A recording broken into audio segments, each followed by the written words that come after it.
Times River by Jim Lee. Chapter 10. The Red Wolf, Kenny. The sun-filled morning came at last, and sought I now a fresh repast to strengthen myself and my lion friend. Hunting conies and picking fruit, we each found sustenance to suit, and deciding our truce was at its end, each we went our separate ways, and set off into ghostly haze, brought forth by toasty thaw to winter's gift. And as I wandered toward my fate, I pondered on my feline mate, and his memory did my spirit lift. Thus distracted was I beset by some dark wizard's dire pet, soaked snout to tail in bloody crimson gore. Wished I then the cat were with me, and quickly scrambled up a tree, which stood close nearby, not that far from shore. The sun wandered across the sky, till luck brought two dogs panting by, and they barked and chased the rogue far away. Climbing down in a flash and wink, I beachward strode to fetch a drink, and found the wolf's master, to my dismay.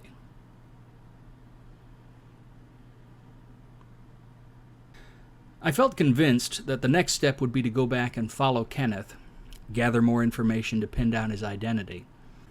The plate on the vehicle could be used, perhaps, or I could follow him when he left the scene. I had an advantage that no private detective in the world could boast, that of an undetectable tail. All of that would have to wait, though. After breakfast, I was going over to a new place I had overheard the Padre talking about for work. They were paying people to make phone calls.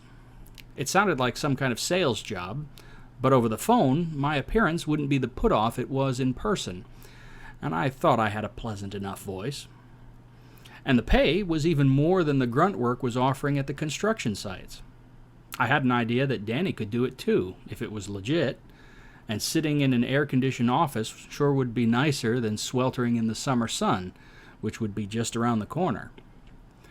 I visited my stash and made a withdrawal. The Salvation Army had a thrift store down on the west side where I could get something a little more businesslike. They sold clothes second-hand, and when I had passed by there before, they seemed to have a much better variety. Sometimes people dropped clothes off directly at the shelter, but they were always a little too big for me. I picked up 2 shirts and 2 pairs of pants. Socks and underwear I had gotten new from the Kmart. I figured this would be enough to get started, and if things looked good, I might be able to save enough to move out of the shelter and have somewhere to keep more things. As it stood, anything I wasn't wearing or carrying in my backpack had to go in my locker. I was hopeful that I could get my life back if I got the information I needed and was exonerated, but I couldn't afford to do nothing and hope that things would simply work out. The Alkies were full of catchphrases they used to goose their brains back on track. Such things had a way of getting into your repertoire at the Rock, even though I wasn't going to the in-week meetings. The one that stuck to me most was one day at a time. It seemed like a very practical viewpoint. I arrived at the office where they were hiring for the phone jobs. Telemarketing, they called it. I had never heard of it before. As I walked past the rows of little padded cubicles where people were working, I could hear the employees giving their spiels. It sounded very much like the kind of thing I could do well. The people were dressed very casually, several in sweatpants, jeans, t-shirts. It didn't appear that attire would be a problem if I could get hired. The operation certainly looked legitimate to me. I began to get nervous. It might be too legitimate. If they required documentation, this would be a waste of time. I filled out the application anyway. They had places on the form for driver's license, things like that. I just left them blank. I decided to try something a little less suspicious for a name, though. The people at the shelter never used last names. Too many people were running from something, and so it was just considered impolite to ask. No one but Danny had been given the fake surname of Jones, so I decided to use my first name as my last. in case anyone addressed me by that, I wouldn't give it away by not recognizing I was being called. So James Winston went on the form. The fellow who interviewed me gave only the most cursory glance at my application before shoving it into a sheaf of papers. "Welcome, James," he said with a big fake smile. The guy tended to tall and was very pale and thin, but his smile told me everything I needed to know about this interview. "Please, call me Jim," I said, and offered my hand. I tried to lend the richest tone possible to my voice. I saw a look in his eye that suggested this was the right tactic. It was a sales gig, and they wanted me to sell myself here. I could do that, I supposed. "Very well, Jim. My name is Sean Caverly. I'm one of the shift supervisors here at Future Grid. We're looking for people to represent our clients over the phone, to present new products, and encourage people to become customers. Does this sound like something you would be interested in?" "It sounds like a tremendous opportunity, Sean," I responded enthusiastically. I did the best I could to make meaningful eye contact, but of course this wasn't really my strong suit. I saw a war of emotions on Sean's face as he wrestled with the best way to avoid looking at my eye patch. He settled on gesturing to a company logo on the wall and directing his questions to that instead. I couldn't fault him for it. Heck, I made myself uncomfortable to look at. Besides, this would let me use my voice to its full potential. It might even turn out to my advantage. Sean droned on for a while about the company history, dropped a few names of the clients they were representing, and they were both notable and respectable, and then asked me, "Why should I choose you to join the Future Grid family?" I decided to stun him with honesty. "Well, Sean, I know I'm not much to look at. Normally, that is a huge impediment for someone who dreams of making it big in sales. So much of the ability to close a deal involves the customer feeling a level of comfort, which the salesman creates by building rapport. Face to face, I often make people uncomfortable. I sense it in people all the time, but I totally understand it. Good people feel bad for me, and that's kind, but it isn't rapport." His fake smile had gone somewhat slack. The stun tactic had certainly been effective. Now to reel him into the boat. "This job, though, takes that discomfort out of the equation. Over the phone, all that matters is my energy, my sincerity, and my knowledge of the subject matter. I have a good voice, I'm literally bursting with energy, and if you're willing to train me on the material I need to represent your client, I guarantee you I can make money for your client, and so for you." As I gave this pitch, his smile returned, reaching double wattage by the time I finished. "You're a natural. You're hired," he said enthusiastically. He shuffled the sheaf of papers and pulled my application back out. "I notice you don't list anything here for your social security number, driver's license, things like that. You can, of course, provide documentation that you are a U.S. citizen?" "They started requiring this last fall. All new hires must fill out an I-9 form. You need at least 2 forms of ID from this list," he said, shoving another form across the table at me. I felt the light drain out of my face. "Oh," I said softly. "No, I'm sorry, I can't do that. I mean, I am a U.S. citizen, but..." Sean looked over my shoulder to the doorway of the little office and through the glass wall which separated us from the working area. He leaned forward, and in a barely audible voice he asked, "Who told you about this job?" I looked into his eyes. I sensed no accusation or hostility lurking there, only a sense of waiting. "Padre Valderas was talking to someone else, and I overheard him. He is the..." I began in a low voice. Sean stood up and walked casually over to the door and closed it. "I know who he is," he said softly. "It was not so long ago that I myself was fortunate enough to find the rock. Father Valderas saved my life. He taught me that part of finding forgiveness is finding value in helping others. I do what I can to help people that he sends my way. Normally, they are told to ask for me and to introduce themselves by saying he sent them." He paused for a moment. He appeared to be deliberating and then came to a conclusion. I believe it is no coincidence that you found me anyway. And you seem not only like someone who could use help, but someone who is ready to benefit from it. He glanced out through the glass wall again, and then continued. I can't, and won't, falsify information for you, but I can ensure that the paperwork gets misplaced. It's not a permanent solution. All the political pressure to deal with illegal immigration created the demand for the I-9 form, and it will only get worse. For now, everything is on paper, but there's a push to modernize the whole business. As long as the paperwork is lost in the corporate maze, you can't be put on the payroll. We can't issue a check for someone who isn't in the system. As a temporary measure, you can be advanced your pay in cash. You'll have to go to Human Resources each week and complain that you're still not receiving a paycheck. Eventually, someone may track you down. If that happens, at that point it'll be out of my hands. I'm sorry, but it's the best I can do, he said apologetically. It was more than I had hoped for, and I told him so. Here was yet another man who didn't know me from Adam, yet was willing to go out of his way to try to help me. And why? Because his faith told him it was the right thing to do, even when his government was telling him it was not. I struggled to hold back the tears that wanted to flow. Thank you, I said in a strained voice. He nodded. Be here tomorrow at 10 o'clock. There's a new training class starting. You'll be in it, he said, smiling, and stuck out his hand again. The smile on his face was less dramatic now, but all genuine. And please, tell the Padre I said hello. I will, I promised him as I shook his hand again. So I worked my 2 jobs. In the day, I was trained on the various programs I would be calling about. By night, I summoned hope and tracked down all the details I could glean about Kenneth. I followed him forward and backward from that fateful December day and built a full picture of the man. His full name was Kenneth Mullins. Only Reverend Mazzella called him Kenneth, it seemed.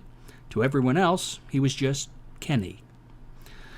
I had gotten the plate number for the car, but it had quickly become apparent that having the registration for the old Chevy he was driving wouldn't be very useful, as he had stolen it. Kenny had been released from prison in the summer of 1986, serving time on a charge of first-degree sexual assault. The victim, of course, had been the young woman in the apartment, a Carolyn Holmes. She had testified, and Kenny had been sentenced to 10 to 25 years. He had initially fled capture and had remained at large for nearly 2 years before being arrested and having his day in court. Reverend Mazzella had been there in the courtroom. He seemed a much younger, thinner, and earnest man back then. I couldn't tell if this new view of him was entirely due to the passage of time or a product of my own guilt for the part I had played in his demise. The victim, however, seemed little more than a child herself. She barely looked to be in her teens to me, but further research on my part put her at 15. As I've said, I'm not great at estimating ages. She had been 13 when Kenny raped her. Carolyn sat, isolated in the courtroom full of adults, seemingly friendless but for 2 people with her, Richard Mazzella and the tiny toddler who fidgeted constantly as they sat in the large, echoing courtroom. The child never made a sound. For whatever reason, Carolyn had kept Brandy, who had been conceived in that act of violence. As the young girl sat there, steeling herself to confront the man who had assaulted her, I thought I could perhaps see why. Every time someone addressed her, Carolyn's face grew drawn and fearful, but when her attention returned to the little girl, all her cares seemed to be washed away. She became innocent again in the child's reflection. The day in the courtroom, she had stood bravely, facing the monster who sat now before her. She had been questioned about the event and had answered softly, but her voice never wavered until the accused began testifying against himself, despite the furious spluttering and gesturing of his public defender. I don't see what the big deal is, Your Honor. I mean, yeah, I had been drinking, but it's not like I forced myself on the little slut or anything. If she didn't want it, what was she doing in the bar? Kenny swaggered. Mr. Mullins, we have multiple eyewitnesses that say you went into the alley behind the bar, that you did in fact drag the victim into that alley, kicking and screaming, intoned the prosecutor, peering over a pair of small circular spectacles down a long, narrow nose at the defendant. And besides, Kenny continued, seeming to ignore this, where I come from, that's what women are for. None of this would have even mattered if she'd have just had the abortion. She could have just chalked it up to experience and moved on, but no, this do-gooder had to stick his nose in and put ideas in her head, he blundered on, pointing to Mazzella. Way I see it, that kid is half mine. And you know what? The girl is mine, too.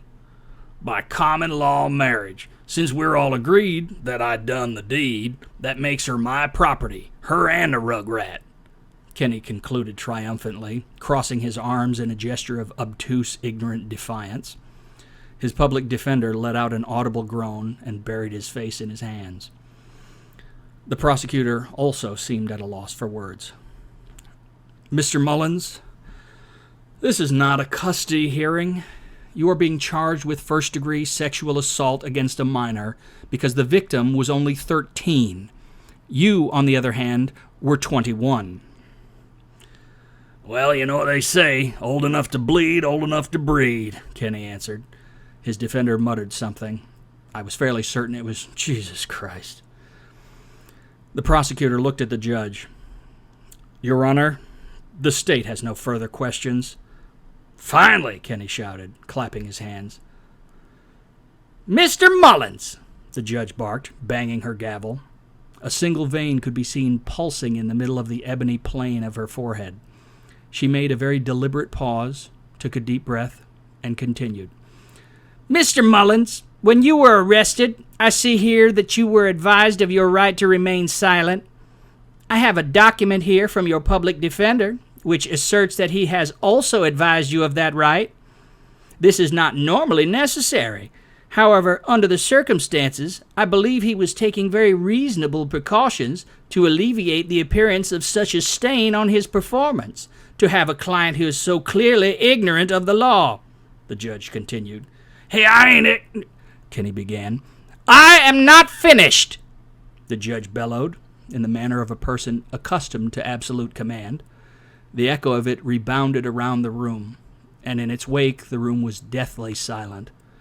Another deliberate pause followed. You have no knowledge of common law. You barely have a grasp of simple English.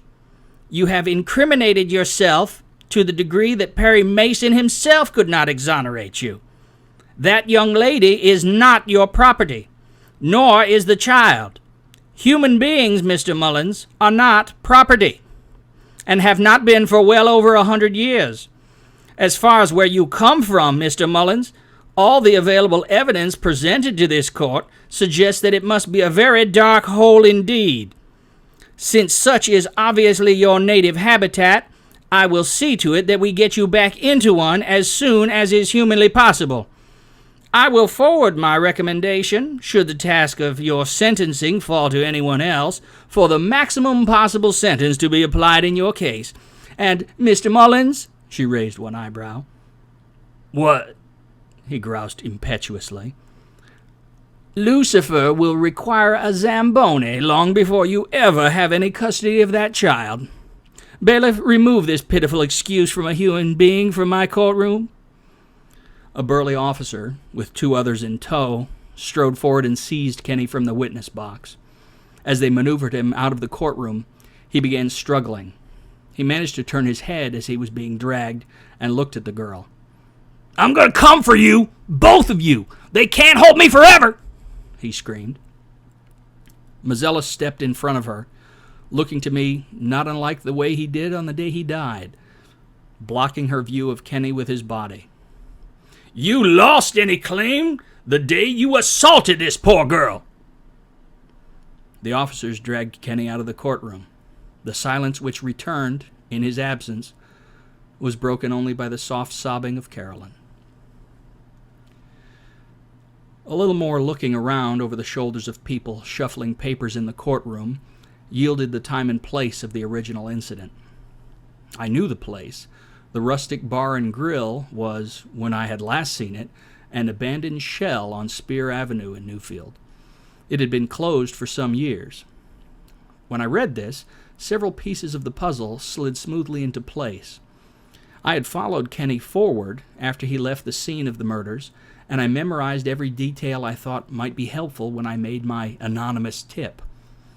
I had followed him to that very place and watched him slip inside through a gap in one of the boarded windows on the side of the place, where the board hung loosely on one side. I had fast-forwarded through the days between then and the present, and had watched him leave every so often and go out to break in somewhere to steal supplies, but he had always returned to this place. When I got to the present, I still encountered that painful resistance. I could not see the future, at least not without excruciating agony. Fortunately, I didn't need that. I phased through the wall of the rustic, following Kenny in after one of his raids. Inside, the place had been stripped of anything of value, right down to the booths, stools, and even the surface of the bar. Denuded of anything which made it identifiable, it seemed more like the corpse of a dusty old house, vacant except for the occasional rat scurrying across the awkward plywood bones which jutted out of the floor where the fixtures were once anchored. What I could not see was the big rat I was looking for. I thought perhaps I could give details of the inside, so that whoever was sent to collect this savage wouldn't be in for any surprises. But Kenny was nowhere to be seen, even though I had watched him use his board entrance only a minute or two ago. "Hope, please rewind to 5 minutes ago," I instructed. I didn't see any change at first, but of course nothing was moving there, so there was no point of reference. Yet Hope had become tremendously essential to me over the past few weeks, and I had come to the point where I trusted implicitly that my wish was being carried out. It occurred to me to wonder how I could see if we were moving backward through time relative to the objects outside, but I quickly shoved this thought aside. Something inside warned that such a line of inquiry could be counterproductive. It worked. That was all that mattered. Leave the how of it to Hope, I thought. Suddenly, I heard a sound, like a wooden cabinet being slid open, one without bearings, just wood on wood. I jockeyed the bubble over to where the sound seemed to be coming from, behind the remains of the bar, in time to see a ladder poke up out of a dark hole in the floor. I could see the top of Kenny's head as he began to climb up, or rather, as he finished climbing down in reverse. "Stop! Resume forward time, normal speed," I whispered. The question of whether sounds inside the bubble could be heard outside had been answered in the negative some days ago, but I couldn't help whispering just the same. Kenny was very close, and caution in the presence of such a homicidal beast was simply automatic. He immediately reversed direction and climbed down before pulling the ladder out of the rectangular hole. I watched as a panel of boards, matching the surrounding flooring, slid across and concealed the entrance. This slid on narrow tracks which ramped upward, allowing it to sit almost flush with the floor of the space behind the bar.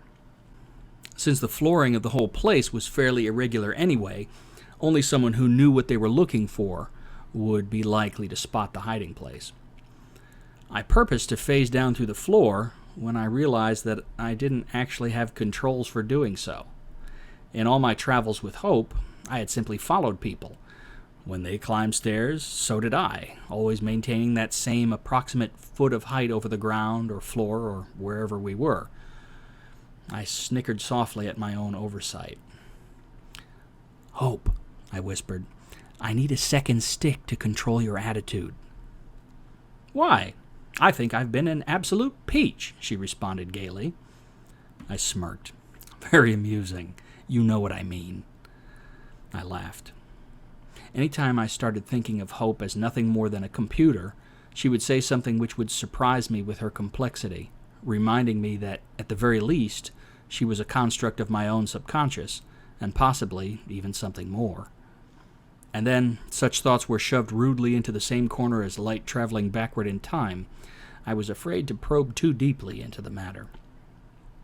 A circular section of the left armrest clicked down, making a slight depression before sliding to one side.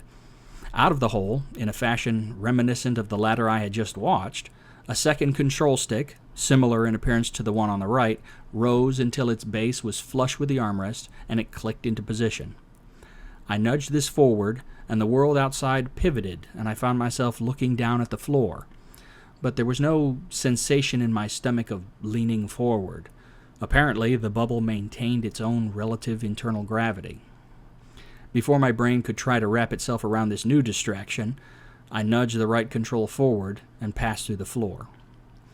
I released the left control, and the craft returned to a vertical orientation, drifting down to its usual height from the newly revealed floor below. In the dark space below the floor of the bar, I found myself in the small den which Kenny had turned into his hideout. I imagined that the owner of the rustic bar and grill, or whoever might have come before that when the place was built, must have intended this recess as either a panic room or perhaps a place to store contraband. Surely, though, it had never been intended to comprise the entirety of a human being's living space for extended periods of time. It measured perhaps 8 feet high, about 10 feet wide, and 20 feet long. One long wall was lined with racks of metal shelving, which were mostly bare, except for some cans of food at the far end, where Kenny sat on a narrow cot. At that end of the room, there was also a small table, on which stood a Coleman lantern, which was giving out the only light in the room. Above the light, tacked to the wall at various angles, were pages he had torn from girly magazines. All of the women he had selected had dark skin, and all of them had rents in them, where the pictures had been repeatedly stabbed. I guessed that these holes had been made by the combat knife, which I had seen him carrying the day of the murders, and which currently stood embedded in the table. A few feet away, next to one end of the ladder, which lay on the floor, was the room's only other feature, an orange 5-gallon bucket, next to which sat a stack of rolls of toilet paper. I could not smell anything from outside in my bubble, and for this I was tremendously grateful. But even imagining the reek of that hole was nearly enough to make me vomit. I quickly satisfied myself there were no other weapons or anything stashed in the place, and commanded Hope to take us back to her clearing, and stabbed the action button. I immediately followed this with the shield button, and leaped out of the chair to get into the fresh air. Images in the mind or not, I stood stooped over for several minutes, drawing in great gasps of the clean breeze, before the queasiness finally passed. Perhaps living in a cell for 10 years had made it easier for Kenny to adapt to such an existence, but I thought it much easier to believe he was simply a subhuman monster, in the parlance of his prison brothers, an Untermensch. I now had everything I needed to know about Kenny and his current position to make a report. As I felt myself being awakened once again to the sounds of stirring in the rock, I resolved to go do that as soon as possible. As this was Saturday, I would be able to go today. I say go because I couldn't be sure if the police had the ability to trace the call. If I was unsuccessful in convincing them that Kenny was the man that needed to be looked for, I didn't want to lead them to myself. The safest course of action seemed to be for me to go as far away from the rock as I could and make my anonymous tip from a payphone to the non-emergency number of the Newfield police. That way, even if they did trace the call, it would only lead them to a place I had no intention of staying.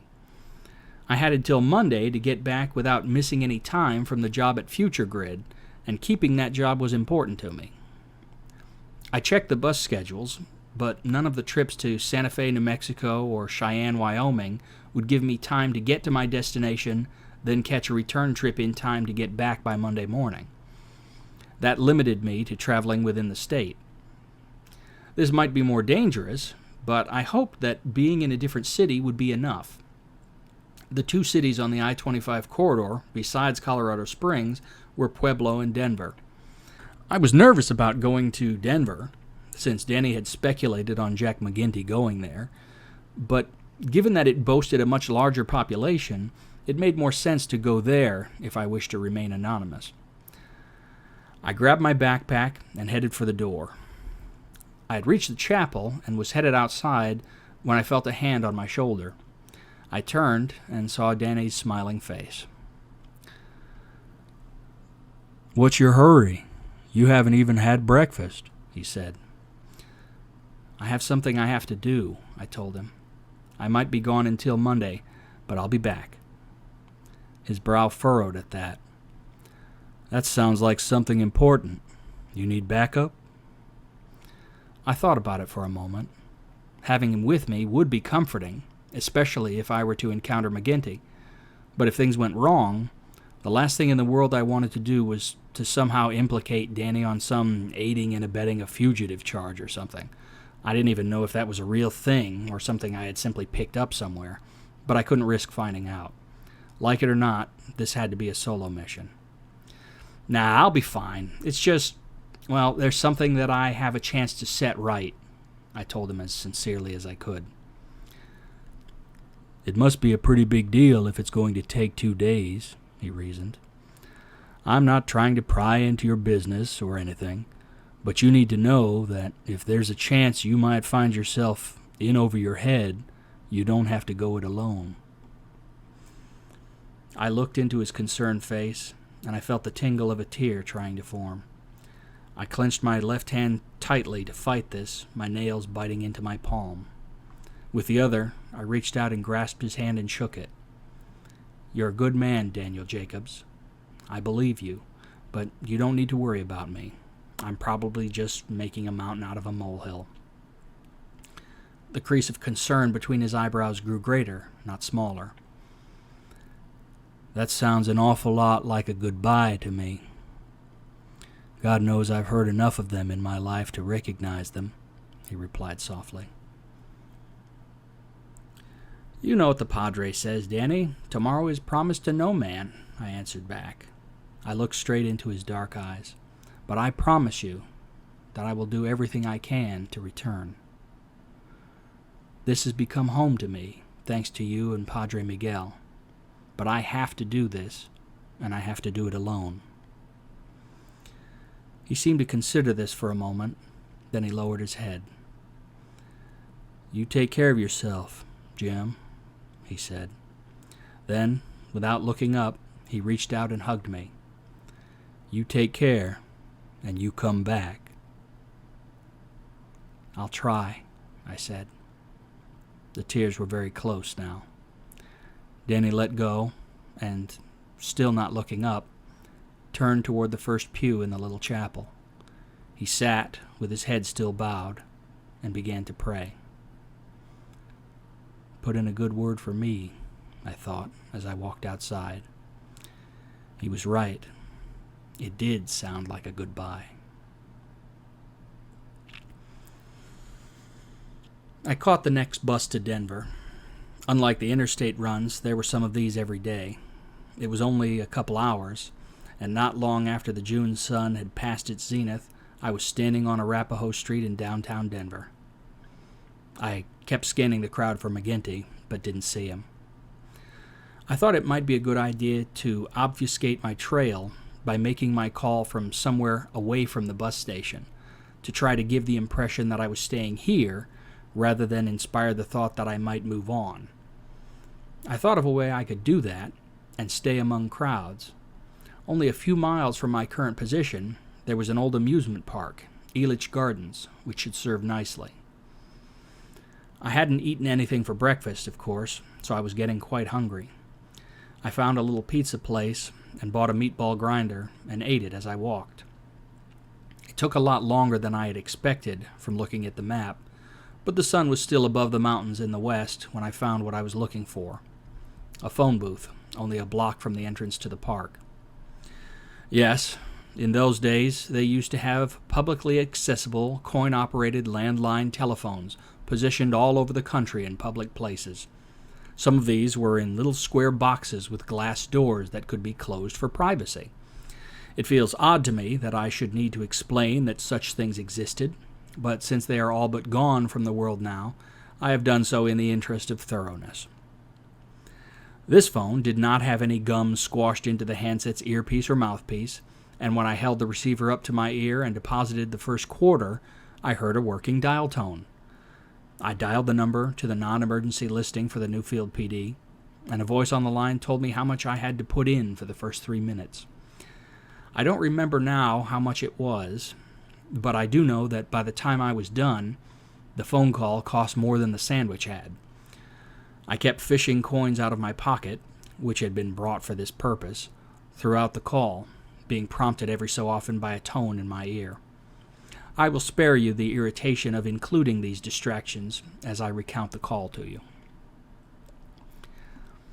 Newfield Police Department, how may I direct your call? A nasal woman's voice asked. Hello, I'd like to speak to either Officer Foy or Officer Lewis, please, I said in my politest voice. Detective Foy and Detective Lewis are most likely out in the field, she replied imperiously, correcting me on their ranks as though it were the most important thing in the world. I can take a message for them. Who may I say is calling? I am a concerned citizen with information regarding the Mazzella murder. Would you kindly check to see if either one is in? I answered, still speaking as politely as I could. That appeared to get her attention. One moment, she blurted, and then there was a little click in the line as she put me on hold. I could visualize a flurry of activity and shouting as the nature of the call was relayed. There was another soft click in the line, and then a man's voice came on the line. It had changed ever so slightly from the loose and snappy wise guy who had wanted to look in Frank's trunk, but I recognized Officer Lewis right away. Detective Lewis speaking. You say you have information in one of our cases? He demanded. Yes, I know the identity of the man who murdered those 3 people late last year, I replied. Oh, really?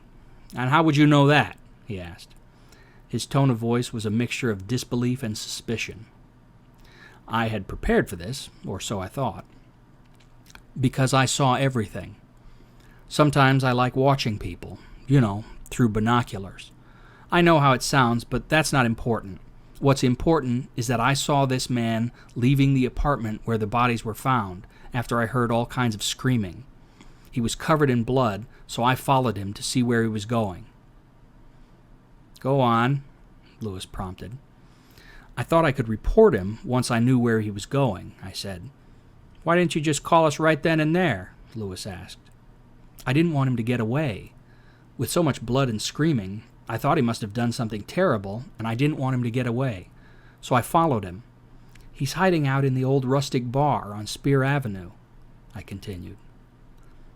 That place has been closed for years, Lewis mused, more to himself than to me. Yes, there's a loose board on the west side that he's using to get in.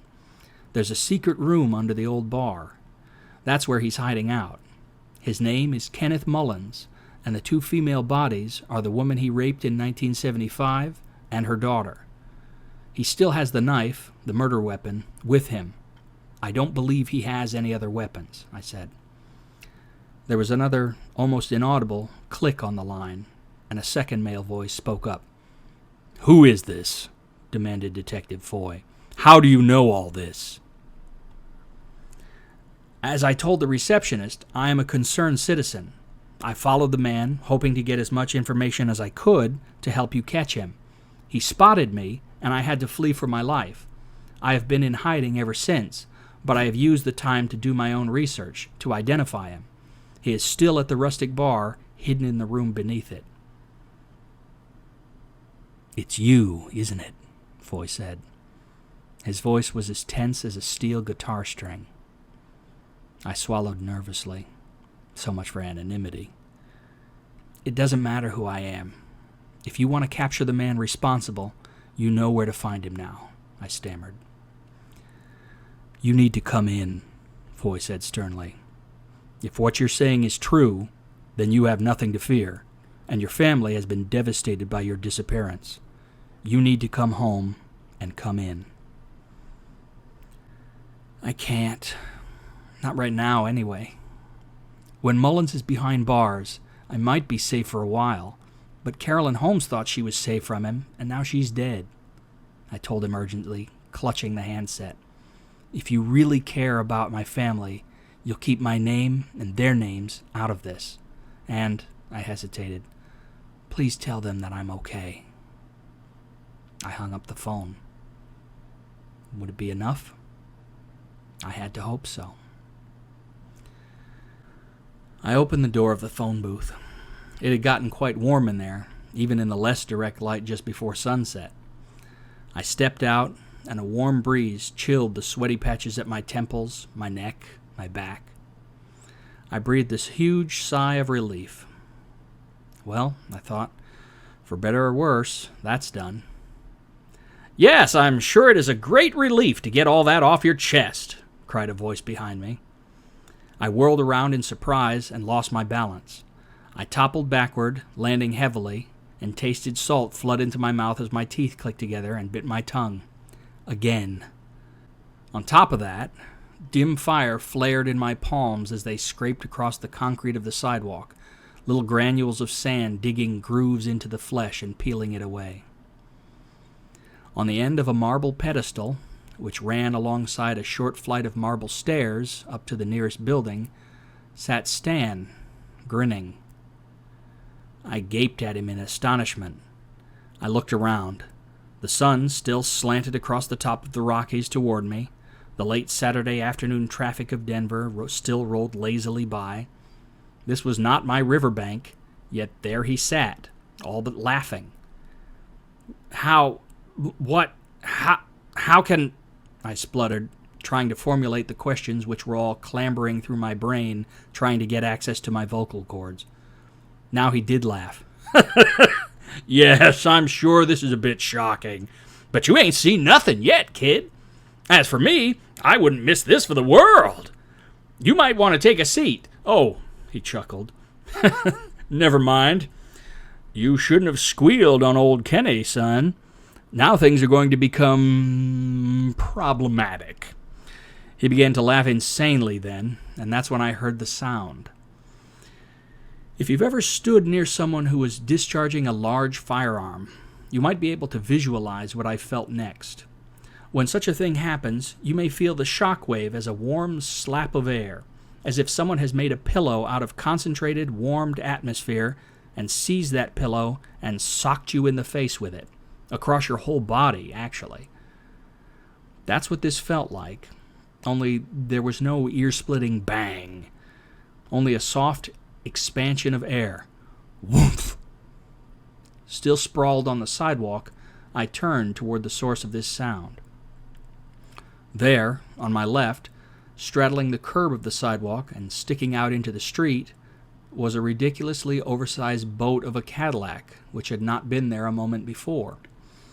It had not crashed because it was not being driven. It could not be driven because its driver was standing on the sidewalk, towering above me, with a look which was a jumbled combination of confusion, terror, and anger. The driver was standing over me, lips curling into a snarl, revealing large and gleaming white teeth, in an outdated suit with a comically oversized collar. There, like some specter having crawled fresh from the deepest crypt of nightmares within my brain, loomed Phil. As if this wasn't enough, a new expression was slowly being stirred into the mix already on display on Phil's face, that of dawning recognition. "You!" Phil shouted, raising his right hand and pointing. Past me. At Stan. Stan stopped his deranged laughing, at least momentarily. "Easy now. Yes, it's me, but I didn't have anything to do with you being brought here," Stan said defensively, holding his hands out in front of him, palms open in a gesture that said, "Hey, settle down." "Oh, yeah? And where is here exactly?" Phil demanded, walking past me towards Stan. Behind us, cars and trucks began to honk their horns in an effort to convince the idiot who was blocking the street with his caddy to move it. Neither Phil or Stan appeared to hear them. Well, I think the when is going to upset you a good bit more than the where, but the latter is sunny Denver, Colorado, Stan told him, barely controlling his mirth. Colorado? How in the did I end up in Colorado? Phil shrieked with rage. Where the local time, Stan continued, sounding like an airline pilot announcing an arrival and squinting at his wrist, is 8:08 p.m., June the 20th, he continued, as Phil halted mid-step just before reaching him. In the year of our Lord, 1987, Stan finished. And as he did so, Phil's figure slumped visibly, as the confusion I had seen in his face, while it was still facing me, no doubt claimed all the available space. What? Phil queried. All the steam of his anger appeared to have drained off, at least temporarily, as he tried to process what he had just been told. Stan's mirth suddenly changed to an expression of mock concern. Oh, yes, dear boy, I'm afraid you're a bit off course. Dreadfully disorienting, I'm sure. You see, I told you the when was much more upsetting. If you don't believe me, just take a look at the cars, Phil, he said, pointing to the slow-moving river of vehicles that had backed up behind the rear end of the caddy, sticking out into the street at its odd angle. He pointed to a Mustang. You ever see anything like that roll out of Detroit before? Phil spun on his heels, and God help me, they were beetle boots, and gazed slack-jawed at the traffic. There were a few older vehicles there, which he might recognize, but far too many were newer models. He goggled at them. Of course, you wouldn't even be here if you had done as I had told you, Stan went on. But as I say, actually bringing you here had nothing to do with me. You shouldn't have allowed yourself to get distracted, he lectured. Stan looked to me and said, It really is tiresome the way the males always get led off course by the females. Oh, sure, sometimes I've been able to play it to my advantage, but it's just as likely to go the other way, he confided with mock frustration. It wasn't my fault, Phil cringed. I was trying to think of a way to do it, and the next thing I know, I'm here. I know, Phil, I know. The kid is dangerous. Why do you think I wanted you to kill him in the first place? Stan continued speaking to Phil, but was grinning at me. All you had to do was hit him with this, he turned, gesturing at the caddy, whale of a car, or brain him in the head with a brick. Kids are really easy to kill, so long as a man is thinking with this brain, he went on, rapping on Phil's skull gently with one balled-up fist. Well, I can still do it, right? I mean, there wasn't any time limit, right? I just need to get back to Newfield and find the little... Phil offered plaintively. That's the spirit, Stan said encouragingly. That's the can-do spirit that keeps this old world turning. Yes, indeed, you are correct. There is no limitation on the time frame in our agreement. Of course, the boy is a little older now, so he might be slightly harder to kill. Oh, I can take care of that, Phil said, his confidence rising with Stan's praise. I got this, just in case I needed a backup plan. He strode back to the caddy and opened the passenger door. After fumbling around in the Cadillac's glove compartment for a moment, he produced a large stainless steel revolver. No matter how big he's gotten, he won't survive a hit from this. Yes, I'm sure that will do quite nicely. Fortunately, you're not going to have to go back to Newfield. I doubt you have enough money on you to get this gas guzzler there anyway, and I expect you'll find your other methods of payment are no longer functional, as you've been declared missing for almost a decade now, Stan pontificated, continuing to glare at me. Phil didn't seem to notice, as he was examining the pistol. He looked up at the thought of all his credit cards becoming worthless. What? Ah, crap. How am I supposed to do anything without any money? Phil wailed. As I say, Stan went on, you won't have to go back to Newfield. Winston is, fortuitously enough, right here in Denver. Well, fortuitously isn't quite correct, you know. You'd have ended up wherever he is, since it was he that introduced your discontinuity. In essence, he pushed you into his own future. Of course, he looks a little different now, but he shouldn't be too hard to track down. He lost an eye a while back. That's pretty hard to miss. Phil froze.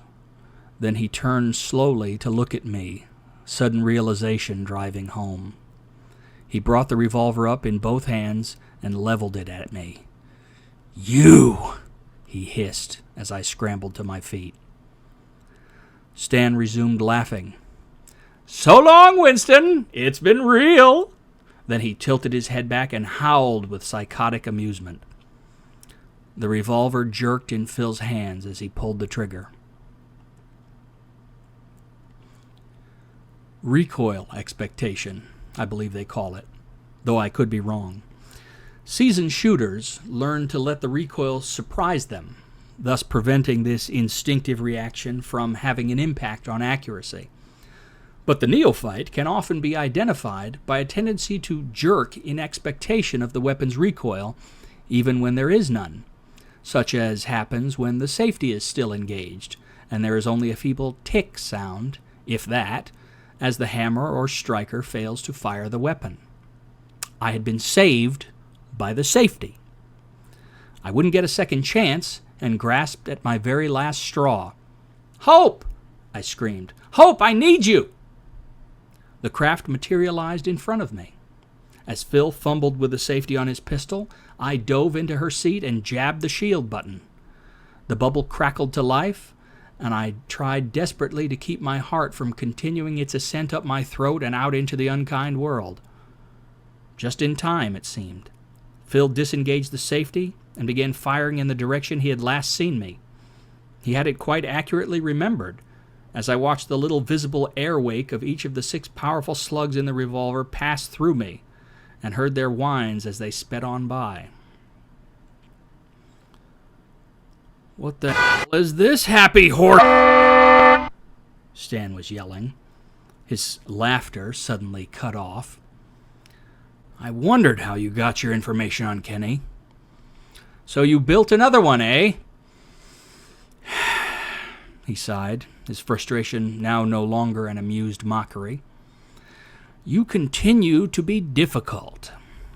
You realize there's nowhere in this world, or any other, that you can hide from me in, don't you?" Phil ignored him, continuing to dry-click on the now empty casings over and over.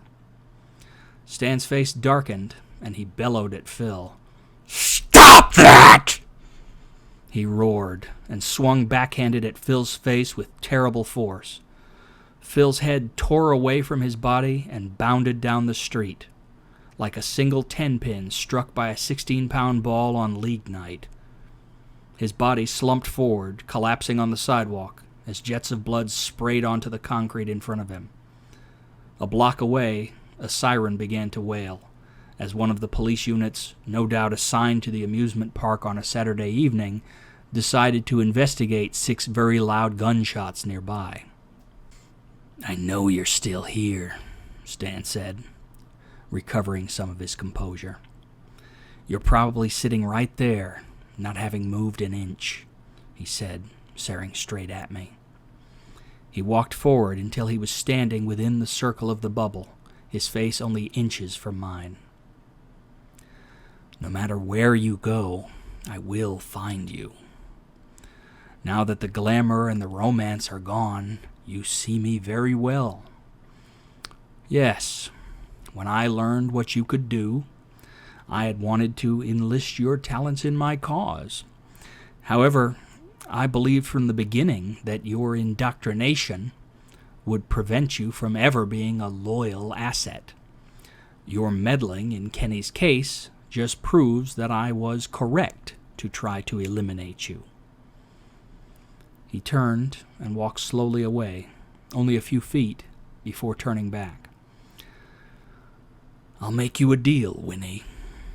You step out of that thing right now, and I will kill you myself, quickly.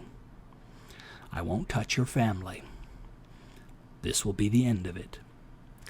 But if you make me come looking for you, I promise you," he hissed, as his face contorted into a blackened, charred monstrosity, "I will make all of them suffer." I recognized the fearsome face before me now. It was the face of the demon which had pursued me, night after night, in the dark along the riverbank, in the days before I had found myself in Matt McElroy's kitchen. "Do not listen, Winston," Hope advised. "Nothing he says can be trusted." "I know," I cried. My head dropped into my hands, and I wept. "I just don't know what to do." "Well, are you a man or a mouse?" the hideous creature howled outside. "There is one person who may be able to help you," Hope said. "Who?" I asked, feeling the faintest glimmer of actual hope in my heart. "The girl you forgot. The one you met on the day that Stan became aware of you. April." "Can you find her? I've changed realities many times since then," I fretted. "Your navigations through probability, space, and time are all visible to me. I can easily pinpoint her last known position in the probability field, and from that extrapolate her current world line. From there, you will need to use your ability to communicate with her as you did before, as her actual location in the world was never determined," Hope replied. "I'm not sure I know how to do that," I answered. "Then you will have to have faith. Faith as you had when you were a little child," Hope responded. "For what it's worth, Winston, I believe in you. Coordinates set. If you wish to proceed, press the action button." I looked through the bubble. The beast was now pacing back and forth, even as the sirens approached. It was hissing and snarling. "I'm going to destroy them, Winston. Every last one," it shouted. I slapped the button, and the world outside changed once more.